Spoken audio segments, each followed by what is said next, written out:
I don't even want to see the face of someone who abandons her family. I want a divorce. It had been a long time since I had a conversation with my husband, but the first thing he said was the divorce. My mother-in-law started accusing me along with my husband. As I was overwhelmed by their aggressiveness, the living room door opened. Standing there was our daughter who had left home 6 months ago. I am Kayla, 45 years old. I live with my husband and mother-in-law. My husband and I got married in our early 20s. My husband and I are from the same hometown and we've known each other since when we were in school. After we both started working in our hometown, we began dating. After we got married and continued living in the hometown, my father-in-law suffered a stroke right after we had the wedding ceremony and he passed away a few days after being hospitalized despite the treatment. My husband didn't want to leave his mother alone, so we moved into her house right after we got married. A year later, our daughter Elsa was born.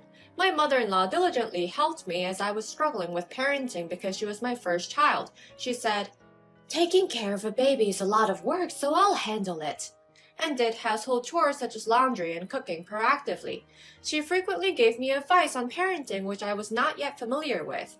I was completely relying on her, who was dependable. My husband was a quiet man by nature and busy with work, so he was often sleeping even when he was home, and we usually didn't have a lot of conversation. Yet, once our daughter started speaking, the house was always lively when she, my mother-in-law, and I were home. I understood that my husband was not uninterested in the family, but that he was working hard to support the family. Therefore, when my husband was at home, I tried my best and treated him in a way that he can completely relax. Our daughter, Elsa, matured rapidly and became a cheerful and intelligent child. She even became the student council president in middle school, gathering respect and kindness from others. She was nice to everyone and was my greatest pride.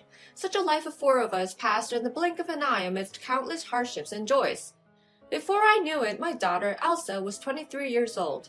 After graduating from college, Elsa got a job at the provincial office in the neighboring province and started living by herself. It felt as if the house became somewhat darker without my daughter. Though the actual lighting hadn't changed, I received the impression that it had dimmed somehow. Not only me, but my husband and mother-in-law would have felt the same way. Elsa seemed busy with work, and though she called us frequently, she visited our home only about once a month. Around this time, my mother-in-law stopped doing household chores. "I won't do housework anymore.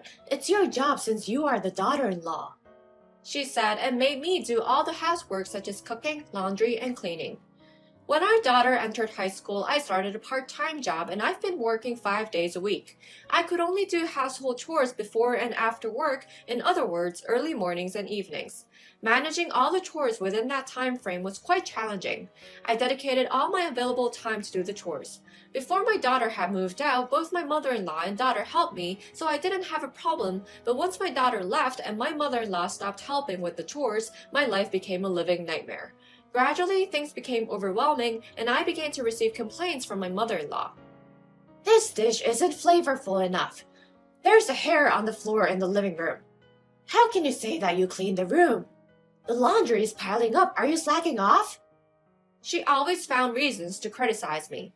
She complained especially about my cooking, and she nitpicked about every dish I made. Whether it was too bland, too salty, or the food were too tough, there were various reasons, but these weren't too bad. At times, she would even say things like, "This is terrible. This is not supposed to be the food for pigs, you know.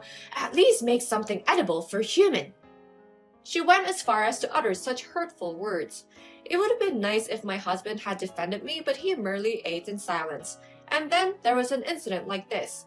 I was going to put on my favorite necklace and I looked everywhere in the room, but I couldn't find the necklace I was looking for. I was disappointed, thinking I might have lost it when I was outside. However, I caught my mother-in-law wearing it a few days later. I was taken aback by this unexpected sight, but I immediately confronted her. "Isn't the necklace mine? Why do you have it?" Without a hint of remorse, my mother-in-law responded, "Oh, this one. Since you can't even tidy up properly, I was organizing the room for you. I was actually thinking of throwing it away, but I kept it for myself because it will be a waste. You don't have a problem, do you?" Stunned by my mother-in-law's unreasonable explanation, I was rendered speechless. Afterward, I kept asking her to return it, but she never gave me back. With days like this, my dissatisfaction continued to grow.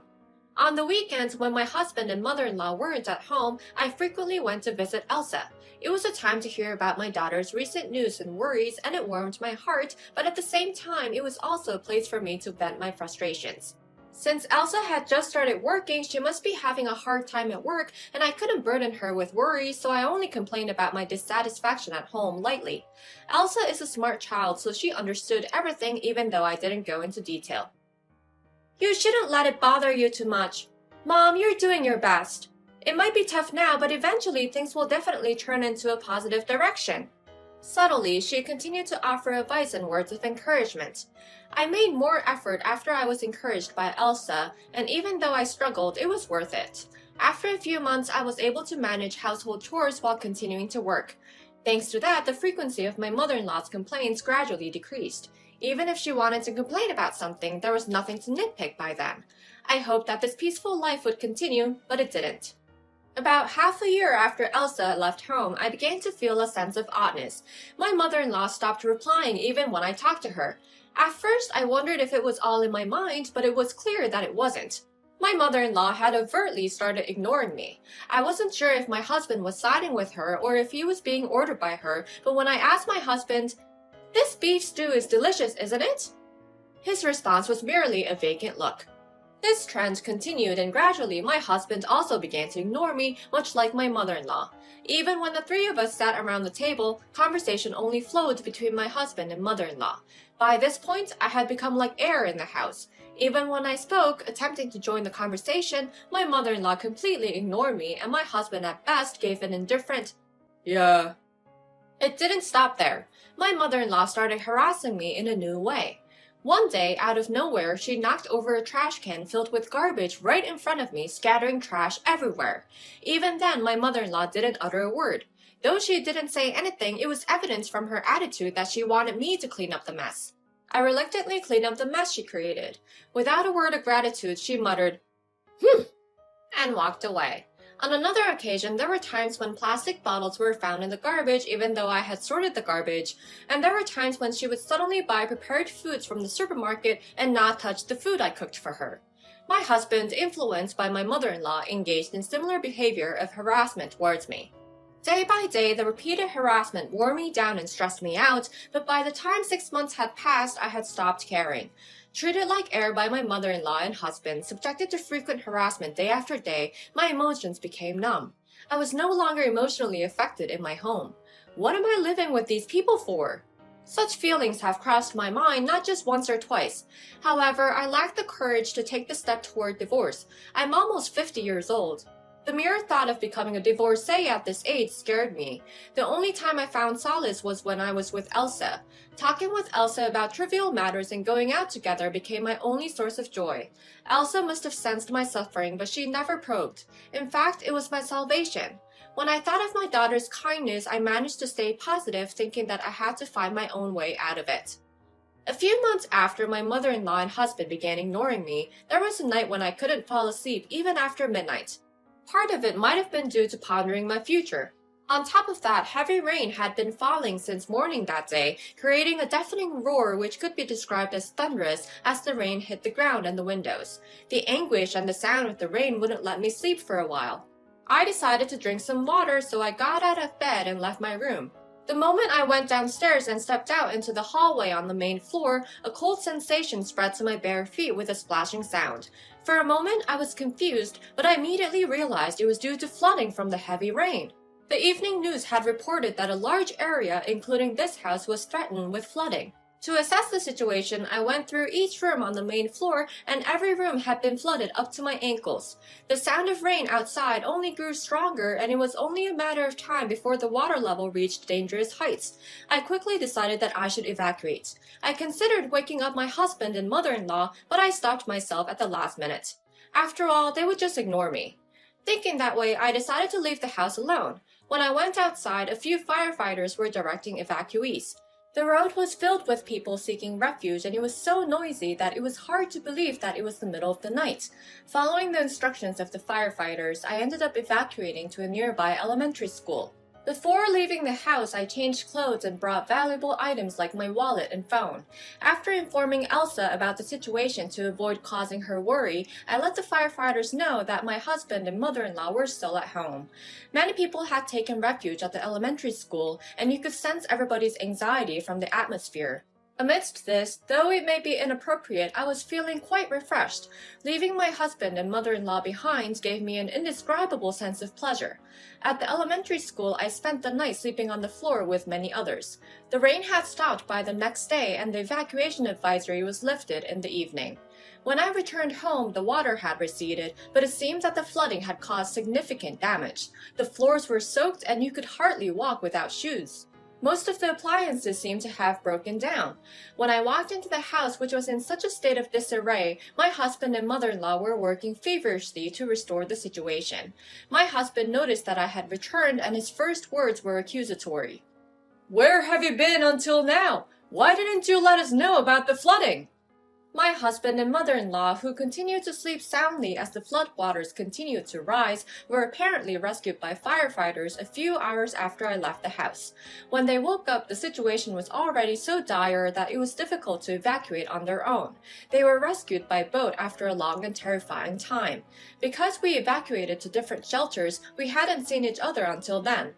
With anger in his voice, my husband said to me, "I don't even want to see the face of someone who abandons her family. I want a divorce." The first thing he said to me after not having a conversation for a long time was a divorce. Without much surprise, I replied to my husband and mother-in-law, "I wanted to let you know, but you would have just ignored me, right? You've been ignoring me no matter what I say. It's you who kept ignoring me all along. If anything, you should be grateful that I told the rescuers." Following my husband, now my mother-in-law snapped, "Who do you think you are talking to us like that? Because of you, we went through so much trouble. I can't believe that you are such a terrible daughter-in-law like this. I've hated you from the moment I met you. I'll never forgive you for returning kindness with enmity." She can't be in her right mind if she's calling it kindness after ignoring me and harassing me so much. She doesn't seem to understand that all of this is a result of her own actions. I want her to put herself in my shoes and imagine living with two other people who keep ignoring her. It seems she lacks the imagination to be able to consider others. "Did you really hate me that much, Kate? But don't worry, I'll grant your wish and I'll divorce him," I said to my mother-in-law firmly. It looked like my husband and mother-in-law were going to continue their insults towards me, but our conversation was interrupted by the sound of the living room door opening. Standing there was Elsa, who had left the house 6 months ago. She must have rushed here after receiving my call last night. My husband and mother-in-law seemed surprised by her unexpected visit. "Elsa, it's been a while. Did you come because you were worried? Grandma is so happy." My mother-in-law spoke in a sugary voice completely different from earlier. Seeing our daughter for the first time in a long time made my husband and mother-in-law smile, but Elsa's expression remained serious. "You both don't have the right to blame Mom, do you?" There was a hint of anger in Elsa's words, making my husband and mother-in-law flinch. "You've been ignoring Mom ever since I left, right?" Elsa's question made my husband and mother-in-law uneasy. "What are you talking about? We didn't ignore her. I don't know what you heard from your mom, but we've been living normally. As I've gotten older, my hearing is getting bad, and there are times I can't hear. Maybe she misunderstood and thought we were ignoring her?" My mother-in-law tried to justify herself, but Elsa saw through it all. "You don't have to pretend because I know everything. You didn't only ignore her, but you also harassed her in other ways." Taking a breath, Elsa turned her attention to my husband. "And Dad, you've been cheating, haven't you?" At Elsa's words, my husband flinched and recoiled. "What are you talking about? What made you think that I'm cheating? Don't say something groundless." Surprised by the word cheating coming from Elsa, my husband stumbled over his words. "I got permission from Mom and had a detective investigate. I have evidence, so it's useless to make excuses. Grandma liked that woman too, and she tried to drive Mom away, right? I'd already consulted a lawyer I know, so please talk to the lawyer if you have anything to say from now on." When I looked at my husband and mother-in-law, they looked pale. I only had respect for Elsa for her thorough preparation. They were still trying to make excuses, but Elsa ignored them and turned to me. Mom, you don't have to endure anymore. Live your own life from now on. If you want, why don't you come live with me? I'd be more than happy to live with you. I could only thank Elsa for her offer. Thank you, Elsa. I'll do as you said. I have no attachments to this house, and thanks to you, I feel much better. Though my anxious husband and mother-in-law tried to justify themselves, I turned my back on them just as they had done to me. At the very end, I was able to get back at them. Leaving my stunned husband and mother-in-law behind, I walked away from the scene with Elsa. A few weeks later, the divorce with my husband was finalized. Since I received alimony from my husband, I used that money to move to a new place. I moved to a neighboring province and started living with Elsa. As for my husband and mother-in-law, it seems the flood damage was worse than expected, and the repairs alone cost tens of thousands of dollars. Because he also had to pay alimony, my husband's savings were depleted, and now his elderly mother is working to make ends meet. My husband seems to have been dumped by his affair partner, who is more than 10 years younger than him. Perhaps his affair partner grew tired of my husband, who lost most of his assets. I learned these pieces of information later through Elsa. After the divorce, I was no longer involved with my husband or mother-in-law, but I still had to deal with the aftermath of everything. Elsa was the one who helped me through those times. Thanks to my dependable daughter, I was able to start a new life. Now I am living a happy and fulfilling life, and I almost forget that I used to be afraid of being a divorcee. I've heard someone say that 90% of the things that you get anxious about never happen. Humans tend to unnecessarily harbor many anxieties about the future. Though this is a function developed to avoid danger in the course of survival, in reality, the dangers we imagine don't happen all that often. I worried that my divorce would lead to loneliness and financial hardship, but those fears never materialized. I started living with Elsa again and made new friends in the new neighborhood. I also found a new job that suits me, and I feel dozens of times happier every day than I did before. Even my new friend, who is a housewife that I made recently, envies me for getting divorced. I'll enjoy the precious time I get to live with my daughter again as much as I can. With that in mind, I take a new step forward again today.